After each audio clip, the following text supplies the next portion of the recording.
আরো আগে কেন জানলাম না এই রেসিপিটা এত মজার ছিল, যেটা দিয়ে কিন্তু তৃপ্তি সহকারে ভাত খাওয়া যায়।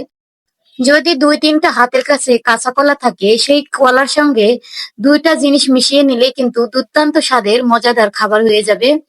চলুন তাহলে দেরি না করে রেসিপিটা আপনাদের সঙ্গে শেয়ার করি।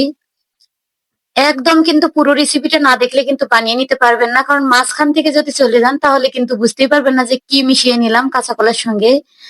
এখানে আমি দিয়ে দিলাম রসুন, দিয়ে দিচ্ছি পেঁয়াজ। এখন কাঁচা কলাগুলো কিন্তু আমি লবণ হলুদ মাখিয়ে ধুয়ে নিয়েছিলাম, কারণ কাঁচা কলাতে কিন্তু এক্সট্রা একটা কষ থাকে। এখন আমি এখানে কলাটা সিদ্ধর জন্য দিয়ে দিলাম ১ চিমটি লবণ, দিয়ে দিচ্ছি হলুদ, দিয়ে দিচ্ছি এখানে গোটা জিরা আর কালো জিরা। এখন তেলের সঙ্গে কিন্তু চুলার আঁচটা লো টু মিডিয়াম রেখে ভেজে নিব এটা।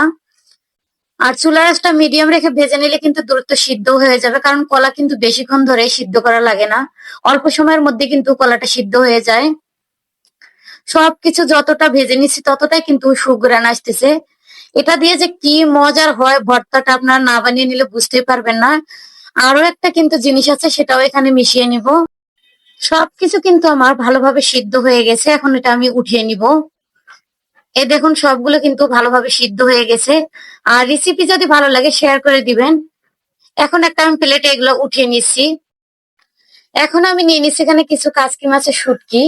আপনারা চাইলে কিন্তু চিংড়ি মাছের শুটকি দিয়ে ভর্তাটা বানিয়ে নিতে পারবেন।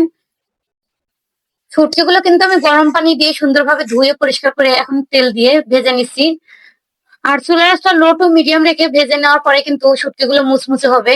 হাই হিটে ভাজতে গেলে কিন্তু শুটকিগুলো কিন্তু পুড়ে যেতে পারে, আর তখন তিতো লাগবে ভর্তাটা। আজকের ভর্তাটা কিন্তু আমি শিলপাটায় বেটে নিব। প্রথমে আমি শুকনা মরিচ গুলো বেটে নিলাম, এখন ভেজে রাখা শুটকিগুলো বেটে নিচ্ছি, কারণ শুটকিগুলো কিন্তু আগেই বেটে নিতে হবে। আর শুটকির যে তেলটা ছিল সেটাও কিন্তু আমি দিয়ে নিলাম। ফেলে না দিয়ে এভাবে ভর্তায় কিন্তু তেলগুলো দেওয়া যাবে। এখন ভেজে রাখা সেই কলা সবকিছু আমি কিন্তু আবারও সুন্দরভাবে বেটে নিব একসঙ্গে মিক্স করে। খুবই সহজ ও মজার রেসিপি পেতে চাইলে আমার পেজ ও চ্যানেলটিকে ফলো করে রাখতে পারেন। সবগুলো কিন্তু আমার বাটা হয়ে গেছে। এই একটা ভর্তা বানিয়ে দেখবেন যে আঙুল চেটে পুটে কিন্তু ভাত খাওয়া যাবে। কখনো ভাবতেই পারবেন না কলার সঙ্গে শুটকি, কালো জিরা আর গোটা জিরা মিশিয়ে কি যে মজার একটা ভর্তা হয়, একদম জিভে কিন্তু জল আসার মতো।